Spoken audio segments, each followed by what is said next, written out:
First and Cam, we are live back in action. National Championship game just was over with. Joining my co-host Evan over here.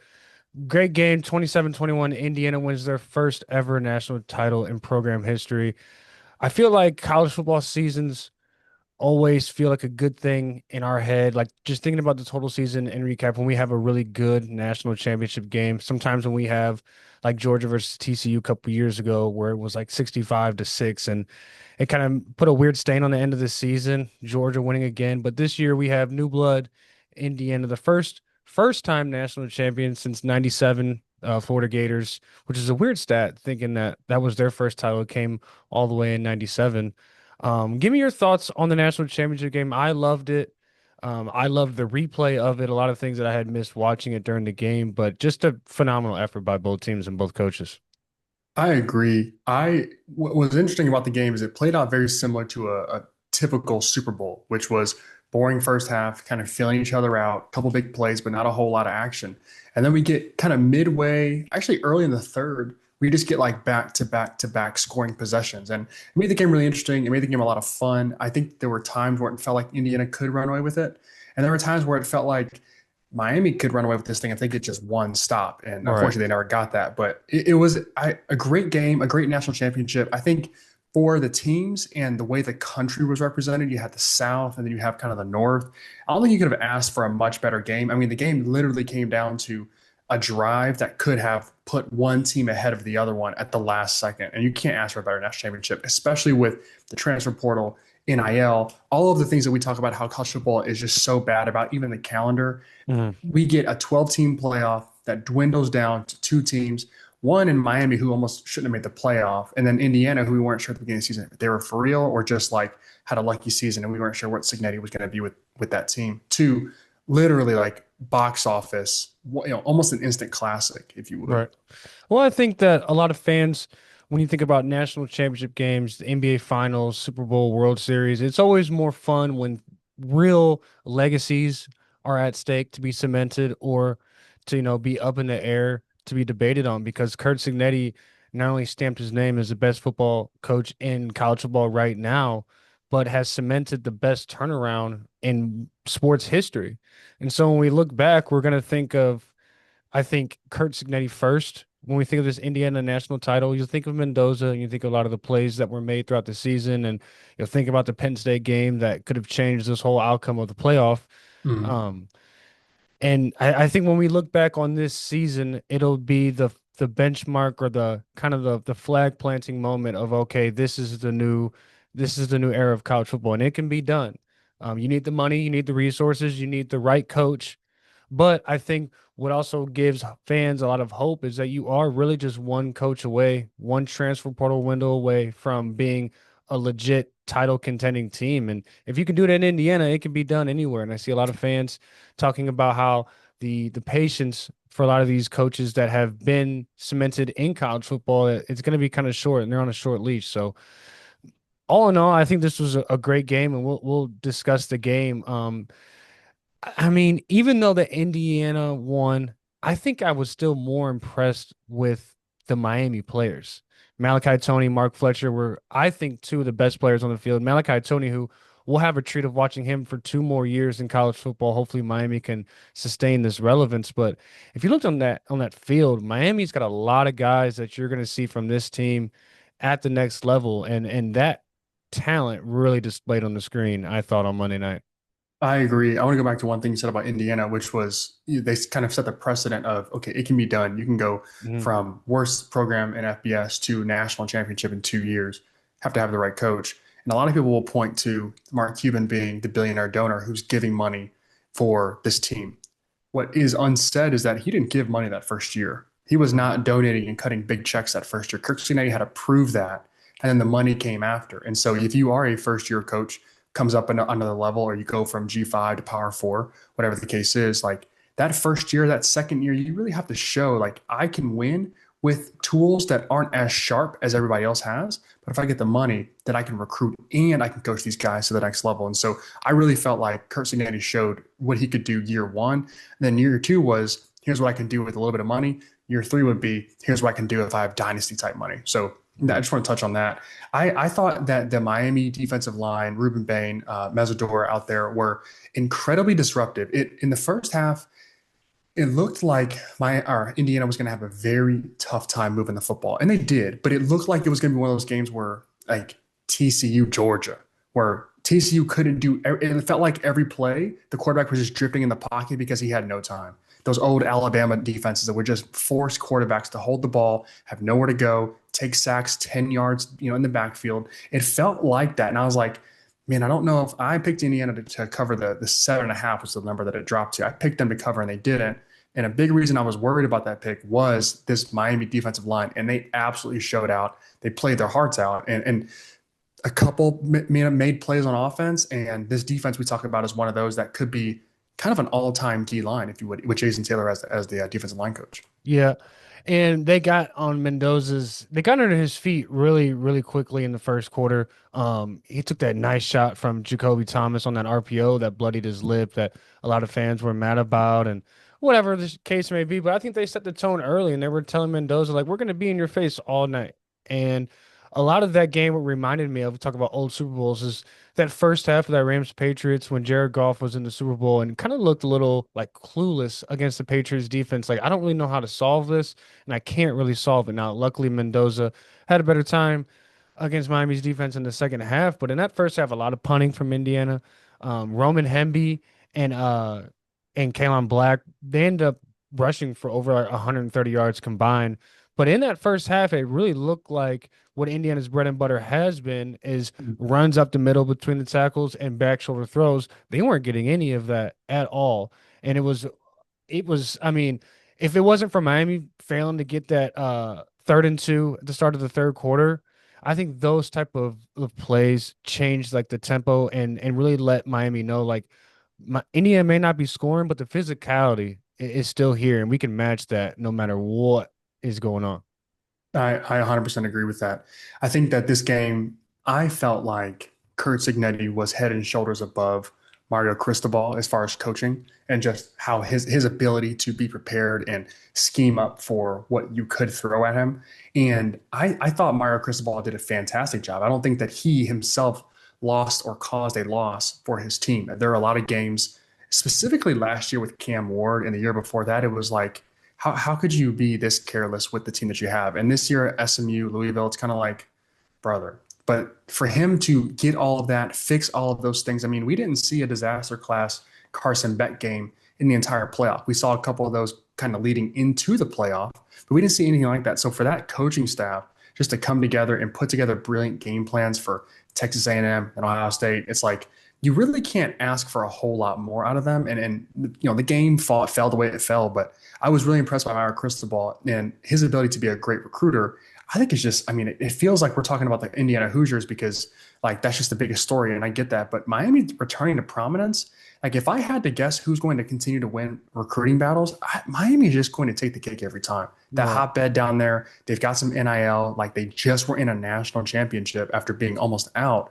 It's like they get some more money and some more buy-in that they can recruit, and all the guys who live in South Florida want to play at Miami. It's a cool school to play at. So like they could easily be right back here next year. And a lot of that roster that did well is going to return. Well, some of it, 40% of it, I guess. Well, yeah, you talk about Cristobal getting out coached, and I think this is the classic game of, I have the smarter quarterback, I'm the smarter coach, I have the more disciplined defense, and this is how we're going to win.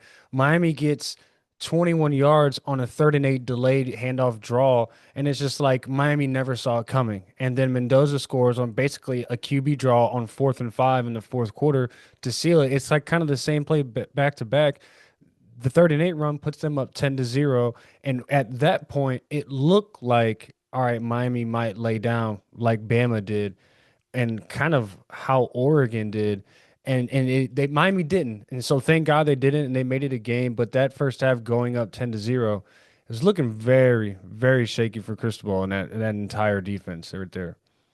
Well, I agree. And what was interesting was Signetti is more of an offensive guy, but it is Heather. What's his name? Corey Heatherman is the defensive coordinator for Miami. Rock star the back half of the season into the playoff, but he actually was underneath Kurt Signetti at James Madison. And Kirk Cignati spoke really highly of him. And so it was really cool, kind of mentor versus mentee. And, Saban used to always beat the shit out of all his, his guys that he hired who left. So just kind of a funny rap there. But I thought Miami outside of a couple plays, which is what makes national champions, Yeah. they were fantastic. Man, Mendoza came through with that very last, scramble, delayed QB draw into, Mhm. which is just like Friday Night Lights ass call, heroic call, Right. and he just happens to get into the end zone this time. I couldn't believe what I was seeing, but like there are just little things like that where you got your guy like, hey, listen, like I taught you everything you know, but I didn't teach you everything I knew, and so that's kind of how that played out. Well, just thinking of the game in total, I'm looking at Carson Beck versus Mendoza and just kind of the type of throws that they're being asked to make. And Carson Beck is not being asked to make, godly Superman throws, but he takes a lot of chances in the middle or in really short passing game, and it gets him in trouble a lot. And obviously, the last play of the game, just an underthrown deep ball that he probably should have never been looking at anyway.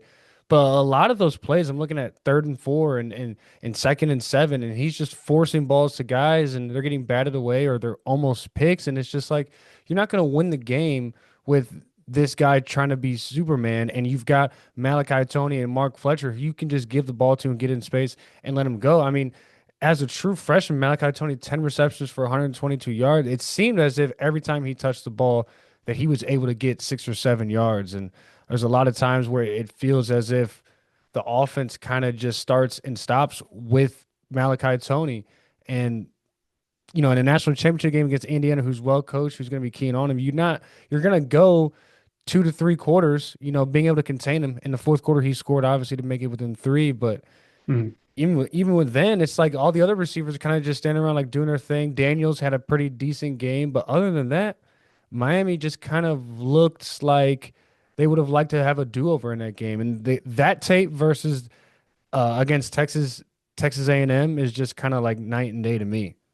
Well, the offense definitely came out to play against Yeah. Indiana more so than Texas A&M. That game was basically like Carson Beck's not going to lose this football game was how that one felt. And Malachi Tony had his ups, his downs, and his ups, and he came through at the end. I just have to wonder. Carson Beck had 32 passing attempts. Malachi Tony had 10 catches. To me, and he had no rushing attempts. Malachi Tony did. To me, it feels like he should have had more touches. His Right. kid's a freshman. He's got 2 more years. I feel the same way with Jeremiah Smith. It's like why are these guys not true workhorses? Why are they not getting 15 to 18 touches? Yes, I understand that you can throw bubble screens and they might blow them every once in a while, but you can put that guy in the backfield and shift him out, motion him Right. out, and get the ball to him almost immediately. You can play option with him. You can do all kinds of creative things to get that guy the ball in space because that's where he's dangerous. And it just feels like at times I feel like offensive coordinators want to be way smarter than they do want to be efficient. And the most efficient thing to do is put the ball with into the best athlete's hands Mhm. as often as you possibly can. Because that game, especially in the first half, felt to me like if Miami got just a little bit of rhythm, I think Indiana didn't have an answer. If that defense had something that could say, we have the lead or the game is tied, and if we get a stop, we're going to score, Yeah. I think that's a different mentality. You pin your ears back, you get after Mendoza, and you end up like, I think, flipping the entire game. And so Miami just not being able to ever have a lead, which credits Indiana, of course. But to me, that's what felt like the difference was one team was playing from behind. And so you had to try and do different Yeah. things versus one team had the lead and it was like, okay, you scored. We'll just go ahead and respond. And you had the missed field goal before halftime, which always kills. And Mm. you know, to be honest, a team that didn't have any points, that's kind of the best I've seen a team play that couldn't get any points on the board. And so you talk about getting guys the ball efficiently, and it seems as if coaches kind of lose their mind in these spots where they want to prove that whatever they've been scheming up and working on and drawn up all week has been working. When it comes down to it, after the first 15 plays, it's like you kind of know what we need to do to get the ball down the field at this point. And Mm. Carson Beck has been kind of efficient throwing the ball short this year. He's had these good weapons, but it just seemed like the game plan got away from him. Mark Fletcher had these really good runs. He has 17 carries. I would have liked to see 22. I would Yep. have liked to see 23. Him catch the ball a little bit more. You said Tony didn't have any rushes. He had 10 receptions, though. It's like if he's not going to be rushing the ball at all, he needs to have about 12 receptions in this game. Be damned what everybody else thinks we're trying to win this game. And I mean, I can't really blame Cristobal all the way for that. And at halftime, obviously, they made the adjustments that they needed to make because they came out. after Miami or Indiana's first drive, it seemed like, all right, is this thing going to get slipped away from 'em? Then they have the block punt. It's like, all right, Indiana's looking like they're about to just, do what they did against Alabama. And Miami fought back, and they fought back tough. And Carson Beck did make some throws, and Mark Fletcher had that big run to kind of put the game back in really like a watchable sense because it was getting away from Mhm. Miami for a little bit, and it seemed like, wow, is this team really going to respond like this at home, playing a home game? Which is crazy enough because Indiana fans, if you saw the videos and heard the noise, felt like Miami was playing on the road. And I mean, Miami has the biggest alumni base of any, university. So that does make sense. Yeah. I felt like in these games, you can always tell who has the more experience, even if they've never been there. And it felt like Signetti and crew, like Yes. James Madison, like they've been there, done that. They've been to the playoffs, like they won at the D2. Like these guys knew like this is how you manage these championship games. It is chess, but it's also nerves. It's also have you been here before? And I felt like Shannon Dawson, who's the OC from Miami, felt like he had to coach a game while playing from behind. And if we've learned anything about football, at least this season specifically, it's that if you're two scores out, a game can be a tie game within like 5 game minutes. You don't have to press and get everything back at once. And I just felt like that's what happened is you don't want to run the ball as much because you're down, so you throw it a little bit, but then like you're not scheming Malachi Tony open. And so you got other guys who are catching good passes and they're open, but at the end of the day, I think that this was a game. I felt the same way about Mizzou against Alabama. Mm. Kirby Moore and Ahmad Hardy didn't have that many touches in the second half of the game, and it's like that you were trying to play catch up instead of just trying to play the game. Like the football game will play out as a football game plays out. There was a block punt that could have easily been Indiana getting a block punt, like getting their punt blocked. Those kinds of things you can't predict, but you can continue to call the game the exact same way because the run game was working, and your short passes were working as well. I felt like when I was watching this game, I tweeted about this. I said, if Miami could just break one of these second level tackles Yeah. from one of the linebackers, there were gaps to be had. And there was, Fletcher did take one to the house, but there were multiple times where it was like a heroic tackle before it would have been a 25, 35-yard gainer if he would have even been caught at all. I think you just keep pounding on that. You keep pounding on that, and then eventually it breaks. And when a team can rush the ball on you and do it effectively, we saw this with old Alabama teams, it's demoralizing. The offense has to be like so sharp and so ready, and you're on the field for 15, 16, 17 plays, just destroying a defense. Offense has no rhythm. They go three and out, and you do the same thing again. And so I just felt like Shannon Dawson, this game kind of got away from him. He'll look at this one and say, man, I could have called a much different game, controlled the pace because they controlled the offensive line and defensive line, and they just didn't play ultra complementary football. But like that's to be expected from a coaching crew who kind of found themselves who should Yeah. have been outside the playoffs in the national championship. That's just how it goes. So let's go back to let's jump forward really to the last drive of the game, which obviously Carson Beck legacy drive. He could have made or break his whole reputation on that one drive. Seemed like he obviously the last play he got really, really greedy, but it seemed like there was a lot of times where he had a lot of room to keep dinking and dumping it down the field, considering he was only down 6 points and a field goal, if an extra point attempt wins the game. It seemed like he was forcing the ball down the field a lot. Now there was a 3rd and 15 that he converted that was really nice. And then Fletcher took, or not Fletcher, but Tony took one down the field for like 20 more yards, which set up another play. And then obviously you had the interception. But it just seemed like Carson Beck was pressing too hard to have, I don't know if it was like a hero moment. He just didn't take what the defense was given to him.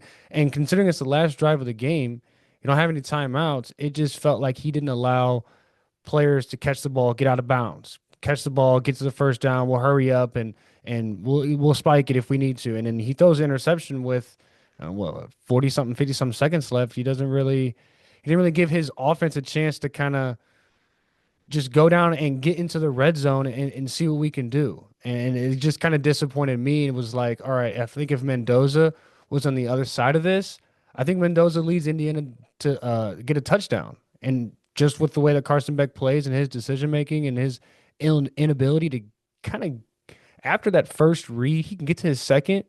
And if that's not there, he's either one, he's not mobile enough to really move, or two, he's gonna try to force something like I said earlier. And I don't know. I was just very disappointed from somebody that experienced on the last drive of the game, not really giving his offense a chance to really make plays and really do the come from behind game winning drive thing that we see a lot of quarterbacks do. 100%. And I want to say that I don't want to discount what he did against Ole Miss because he did do that. He did go Yeah. march all the way down the field and have the game-winning touchdown. So he is capable of doing that. He just made a bad decision. What I will say is I don't want to put all of that on him. I think it was a horrible play call. And I can break that down in just a second. But what I felt like was I had just watched on Sunday Caleb Williams make a miraculous play to put the team in overtime. And then they get the ball, they don't do anything. Rams get the ball, they don't do anything. Bears get the ball back and they start driving the field. And all of a sudden, like it's kind of a bad play by the wide receiver, but Caleb Williams throws a pass and you're like, you didn't have to do that. Even if he Mhm. ran the right route, it wasn't going to be there. You did not have to force that, but somehow you did. And again, guys, you're younger guys, they're not experienced, haven't been in situations before. Like they don't necessarily know and they're pressing. And so I understand on Carson Beck's end how you end up throwing that pass, but the play call is really where I question because you have essentially a single receiver side, which is where he threw the football. They basically ran cover two the entire field, which is interesting that you'd run cover two to a trip side and to a single side, but that's its own thing. Um, Corner had no responsibility in the flat, so the running back stayed in to protect. Fletcher did. He didn't go out, so he would have held that corner. Had that corner been held, that shot would have been there. It would have absolutely been there, but it wasn't. And so he basically threw a jump ball into a double team with a safety over the top and a corner underneath. And so one Right. of them was going to get that ball. But the other side of the play, they basically ran like a cover three beater, which was you want to attack the seam in between what the safety would be and that corner would be. But it again, just a weird call. And the most strange part about it was that Carson decided to throw it anyway because he had a lot of time. Like he Yeah. wasn't rushed. Wasn't And rushed. so the whole thing was just bad. And you know what? Honestly, if that ball gets floated a little higher, gets tipped out of bounds, they probably go down the field and Give this score. Like receiver a chance to make a play on it at least. Yeah. well, but like if it gets knocked down and it's incomplete, I still think Miami goes down the field and probably scores a touchdown. Like I really There's a do. I think chance. that Yeah. the kicker probably misses the extra point, but like I do think they had a chance to go ahead and score a touchdown there had that play not occurred the way it did. So it was a bad play call. It was a worse decision. But what made it even stranger was like there literally was no pressure. He could have just thrown it away. So it's Yeah. tough. Kind of just the classic tune of, why you may love or dislike Carson Beck is in moments like this. He can come through, and in other moments, he makes a decision that could cost him some draft spots. I don't really sure. Now, his projection as a pro is a whole different story. Fernando Mendoza the same way. I think Mendoza can enjoy the spotlight and this positivity for the next week or two, and then after that, he's not going to hear a single positive thing about his game until he gets drafted by the team that wants him. Eventually, that will be the Raiders who actually get to host the draft, so that'll be good momentum going into the draft. And the last thing that Raiders fans saw was their number one draft pick winning a national championship. Um, do you have any concerns about Mendoza going into the draft or just going into or not Oakland, I should say, Las Vegas next year, or just him as a pro in general?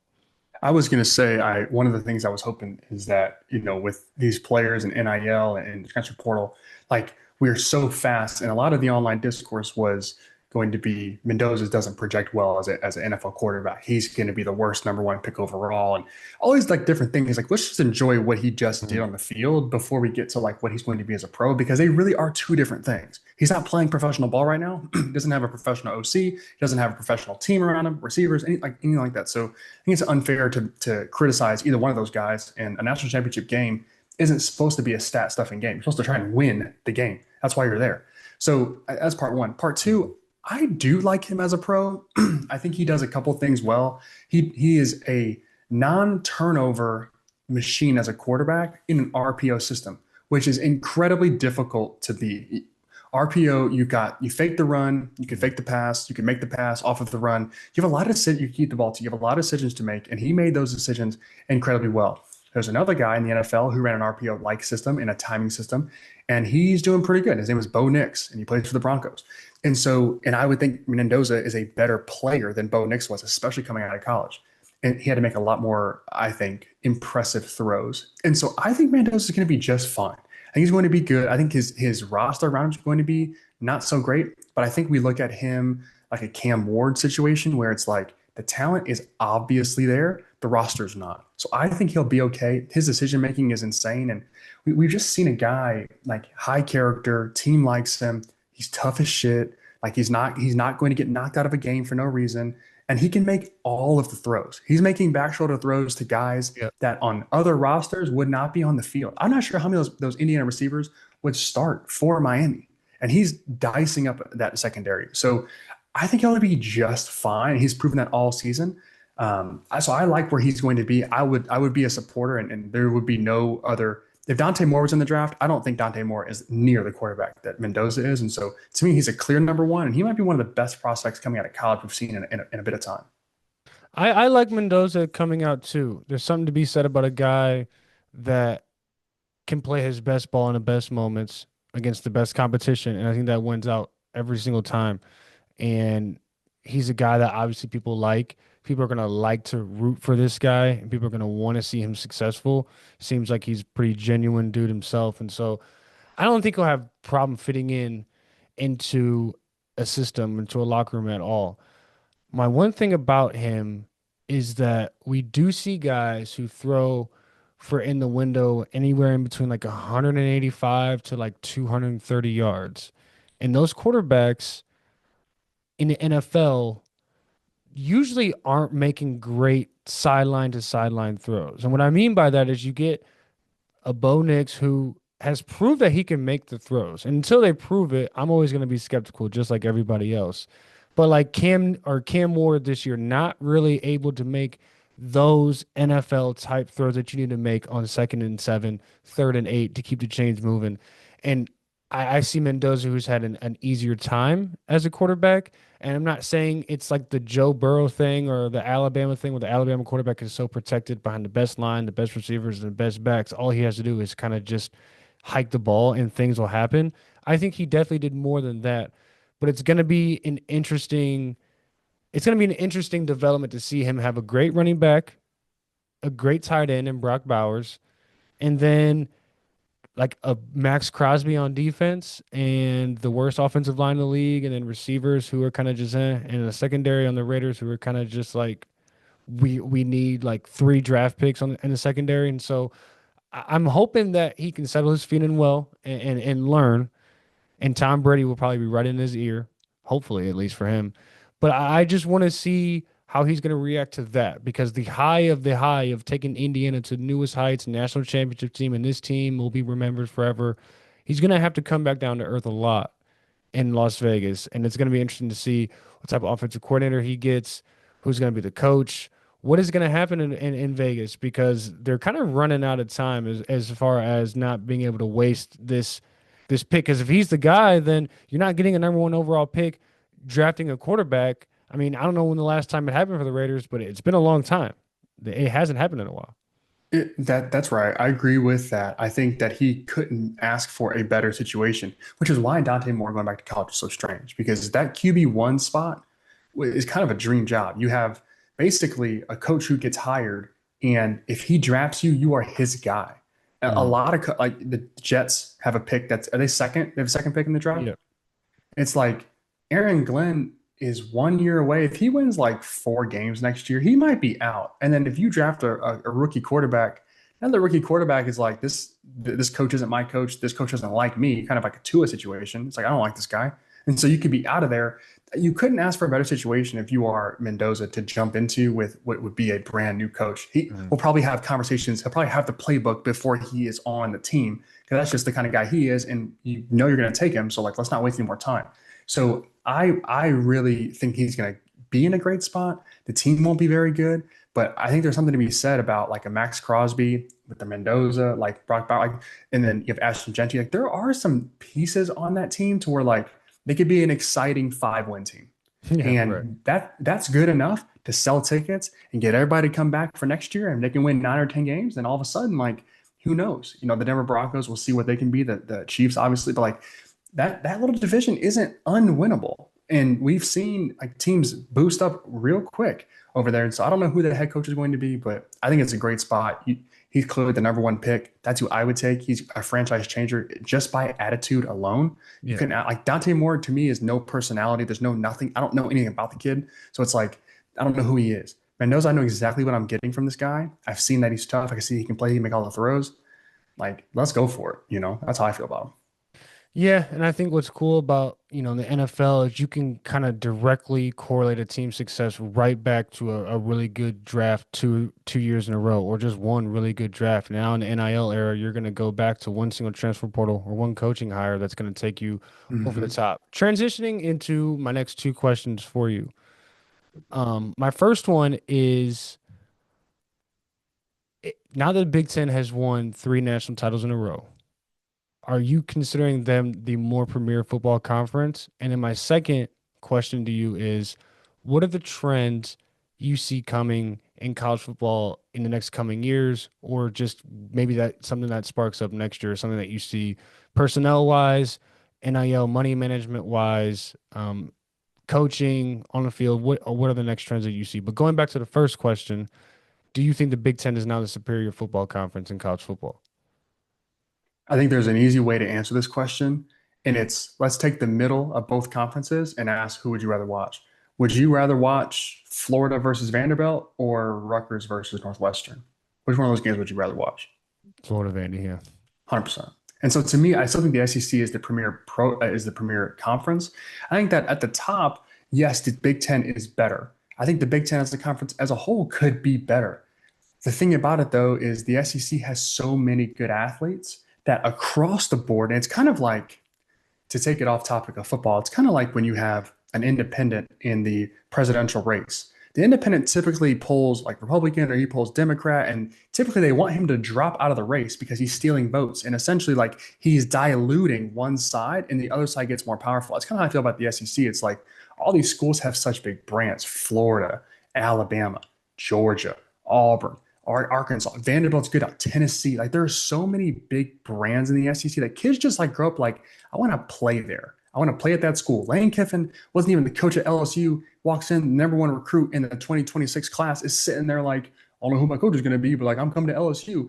Like, that doesn't happen at the Big Ten. Like, those things just do not happen. If Ryan Day was not at Ohio State, a lot of guys would leave. That brand is not as strong as it is down south. And so, to me, I feel like the SEC is still the premier conference in the country. I don't think it's even a question. It's just when we talk about which conference is better, the top 3 to 4 teams in the Big Ten against the top 3 or 4 teams in the SEC, I think it's a toss up. I think you could have two of the top Big Ten, Ohio State and Indiana, and I should probably invert that, Indiana, Ohio State. And then whoever, Oregon could be third, and then have Alabama, LSU, Georgia as the top three. Like, I think those are pretty even, give or take. If Georgia and, no, Indiana, did they play? Who's that? Georgia. Who did Indiana play? They didn't play Georgia, did they? I And think they played if Ohio Georgia, State. They played right. Alabama. They played not Ohio State. They played If Alabama. if Georgia and Indiana matched up, I think we would have seen a very similar game to what Miami was. And so I don't think there's a big gap between the top teams. I think the SEC has so much more depth. I think there's a lot more quality players versus I'm not watching Maryland football. I'm just not doing it. Now you can compare Mississippi State and Maryland, but Mississippi State, like they had some good, they damn near beat Texas. Yeah. Now, what are your trends that you're seeing? I'll answer mine, but what are you seeing when it comes to college football, the landscape, and everything else? What Well, pops out to you? one, personnel, I think you're going to see a lot of schools starting to pay two running backs premier money. Um, and I think that is gonna be the first trend on field that I think that the NIL is gonna set. I think coaches are starting to look at what Notre Dame was able to do. Miami, if you're telling me they had another running back at the level of Jadarian Price as their backup, I mean, who knows what that game looks like? If you're able to give two guys 22 to 23 carries that are A to A plus running backs, that's another one. And then well, not really like off the field, but on the side, I think you're going to see a lot of schools paying alumni to be around the program a lot and to keep these guys invested, to keep these guys on track, to put people around the program that have been to where these guys want to go, to keep guys from wandering off in the transfer portal, keep Hmm. kind of just the morale and the vibe of things high. I'm not saying that these NFL guys want to come back and hang out with these college kids, but there's a lot of NFL guys that we know that if they weren't on TV, probably wouldn't have a normal job that they would want to be working. And a lot of guys that were in the NFL aren't made for TV. There's a lot of guys that could help in the background that are invested in the background. I think the general management is here to stay. I think that is a tried and successful thing. I think every school is going to need a general manager. But I think alumni, like you saw Michael Irvin on the sidelines, and it's like I would imagine if he wasn't trying to be such like an internet personality right now, that I'd imagine that Miami would offer him some sort of role on the coaching staff to just be around. You don't have to be there every single day. You're not asking these guys to be on the team playing, to be on the buses, to be at fall camp, but just to keep to be around. And I think those are the two trends that I've been looking at. Like, how does that work? Does that kind of boost the player to coach pipeline? Does that make Mm, that stronger? Do we get a lot of mm. these players that are at these smaller schools? Like you have Mike Vick coaching at HBCU. How does that work? Do we get more of these black coaches that are able to take on these roles and these spots as NFL alums and they can come back and give these schools juice? Because if Josh Allen goes back to Wyoming and all of a sudden is involved with the staff, I think that's kind of like it could be a thing for a recruit. You never really know what could be a thing. And I think that's one of the things. I'm not saying Josh Allen's going to retire and go hang out at Wyoming, but Andrew Luck's at Stanford and he's the GM. You see a lot of these old college quarterbacks, old NFL quarterbacks going back to school and coaching. So that itch never really goes away for a lot of guys. Two running backs getting paid top premium dollar will be a thing. And then I think NFL alums being around these schools, getting coaching gigs, and just being around the program to boost the overall environment. Those are my two biggest trends that I see happening. That's interesting. I want to touch on those because I think it's very creative. The two running back thing is interesting because in the NFL, two running backs obviously are not valued that much. You don't Right. pay running backs a high Right. price, but you also don't see a lot of running backs go from lower level to higher level and have the kind of production they have. We saw, and to your point, Ahmad Hardy and Roberts at Mizzou, a great 1-2 punch. The quarterback wasn't there, but like a great 1-2 punch there. And so I would agree with that. I don't know how you assess how good a running back is going to be at the next level. And by next level, I mean G5 to Power 4 or Pac-12 to Big Ten. Like I don't know how you assess that, but it really interesting. I don't know if like to me paying two backs is like we were this close. And I don't know how many schools are like we were that close. You know what I mean? Versus paying defensive linemen like Texas Tech did. They paid a bunch of D linemen. Our defense is elite. Got to the playoff. Got our asses stomped out, but like we got to the playoff. And so I think that could be something you hyper fixate on a position group as a recruiting tool to get your team better. Nothing wrong with that. Now, I would take your coaches coming back around programs a step further, and I would say I think you're going to start seeing influencers be part of these universities, be part of these college football teams. It's not that far fetched. Not that long ago, we had this is 2015 maybe 14. Remember this? That they had Michigan State had Rich Homie Quan in the locker room. They'd play his song after every game, and he Yes, was sir. walking out with the team. And so, like in Colorado 2 years ago, had every celebrity on the sidelines. And so, I do think that there is a world where that happens. I think players or former players are great. I think kids look at former players and they go, I mean, like he's cool, but like he's washed now. Like, how cool is Cam Newton at Auburn? It's like, I don't know. You know what I mean? But like, how cool would NBA YoungBoy be at Auburn? Like, he beat everything. Do you see what I'm saying? So I think there's something to be said about That's that. I think, tricky. That I, th yeah, I like where you're going. I think the first thing that my mind goes to, especially when you talk about somebody like NBA YoungBoy, it's like, who are these kids like real role models? Like, who do these kids like look up to? And it's like, I don't know if a university can stamp their name with somebody like that. And I think it's a tough, slippery slope. You want to cater to these young kids and you want these young kids to come, but it's like we know with what a lot of these guys who they look up to and who are their influences don't automatically really align with some of the coaching staff, obviously the university and what they stand for.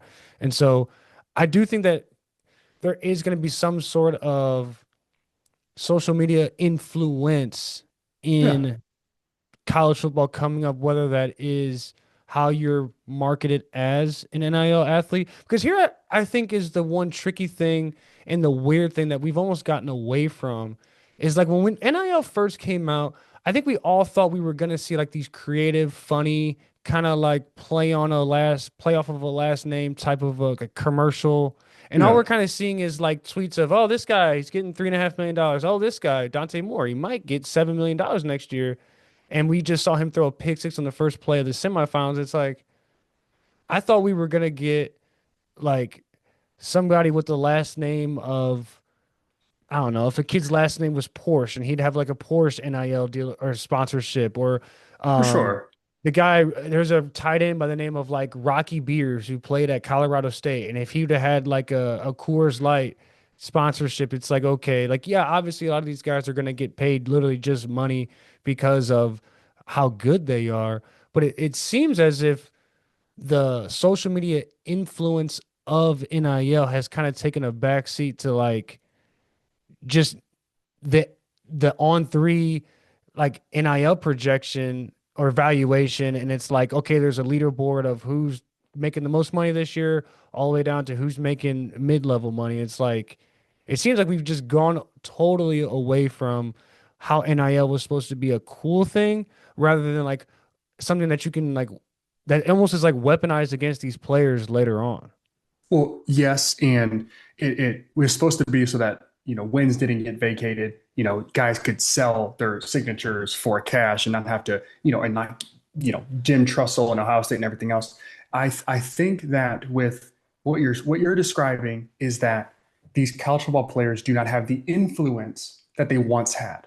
Yeah. Tim Tebow would have commanded $12 million every year at Florida for just all that he was for that school. Johnny Manziel could have been the highest paid college football player ever back in when he was playing at Texas A&M. And so there are guys who are stars, Cooper Flagg being the most recent, Zion being another one, like in this basketball. Like there are guys who are superstars. I love Jeremiah Smith. Mhm. Great player, generational player, maybe not a superstar, not a guy. For all his credit, Shedeur Sanders, superstar. He fed into that shit. Travis Hunter, generational player. He's electric on the field, but like not really a superstar. There aren't that many. Lane Kiffin, superstar. There aren't that many guys in football because it's a team sport that just command that much. And so naturally, NIL was always going to be a pay to play rather than like, coming off of your last name, or like Angel Reese working with Reese's Piece, like whatever the case was ever going to be. It's not about that. It never could be because these kids don't command that much influence. And let me just throw this That's a out, great out point. there. That's a great point. They don't command it. That's a If great point. if if a school, I don't know, if Kentucky football was like, we're gonna have I Show Speed as an honorary player because he's fast or whatever. Like, do you think that would increase enrollment at that school for a semester? Like, do you Probably. think from summer to fall, like you'd see a bump just with him being on campus? It would Hell, be with the NIL rules and NCAA not giving a fuck, he could suit up next year. Fuck all. We all know he has some eligibility somewhere, probably. blockbuster. It would be Right. insane. And so I just think that there are people who do have real emotion and they will get paid the money that they get paid. Now, to kind of jump off what you're saying, and you brought up one of my trends that I am seeing is what I think is interesting is the new trends for college football are two things, I think. But the big one I think that hovers over everything are lawsuits. I think that we're going to continue to see players suing for eligibility. We're going to continue to see schools suing players for NIL enforcement, for contract Mm. enforcement. I think we're going to see a ton, I think we're going to see a lot of lawyers getting involved in these situations. And I think it gets a lot trickier because you essentially, like our brother Donovan, he's going to receive his first NIL check today or tomorrow. It's going to hit his account. And he doesn't talk to the head coach about that. He talks to the GM. Well, the GM is not an attorney. He might have gone to business school. He might just be a football guy, but he is certainly not a budget balancer, an accountant, any sort of, he's not a CFO of anything, but that's his role now. And it's him versus your attorney and your agent. It's the NCAA who are not attorneys, didn't go to law school. They are up against real attorneys who know how to get what they want and they know how to work the court system. And so I think we're going to see a tricky thing with the NCAA, which is guys are going to be suing for left, right, and center of everything, and they're just going to keep winning. And we're going to lose, I think, a bit about how serious we take the sport because there's no way to enforce any of these rules. I love Trinidad Chambliss. I want him to have another year, but it's like the NCAA said no, and then he's going to court to get another one, and the judge went to Ole Miss, so it's like, yeah, he's going to get another year. Mm. And I don't know how good that is for the sport, other than these kids becoming stars, being around for a long time, and that drives views and everything else. And so I think that's the big trend that I'm going to be watching out for is how these lawyers get their hands on these players and the money and everything else because there's just too much money at stake for it to be mom and pop just deciding, oh, my kid's worth this much and I'm going to go here. No, sir. First and Cam, appreciate you guys listening. Another great college football season in the books. Can't wait for this off season. It's going to be a 365, 24/7 news portal. So we won't be asleep. We'll be updating you throughout this channel. And hopefully going into next year, we create some more buzz and we get back to you guys with more of our betting stuff and all that. But we will definitely be around this off season, be uploading content weekly for sure. And if we see ISO speed in a college football game getting like a sweep or a kickoff return or a punt return, just know that you heard it here first. But I will definitely be watching that. First and Cam, we are out.